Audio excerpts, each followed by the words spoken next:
Gordon was cross. "Why should Henry have a new shape?" he grumbled. "A shape good enough for me is good enough for him.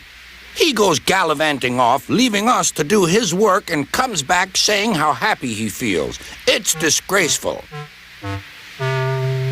And there's another thing. Henry whistles too much. No respectable engine ever whistles loudly at stations. It isn't wrong, but we just don't do it." Poor Henry didn't feel happy anymore. "Never mind," whispered Percy. "I'm glad you're home again. I like your whistling." "Goodbye, Henry," called Gordon. "We're glad to have you with us again, but remember what I said.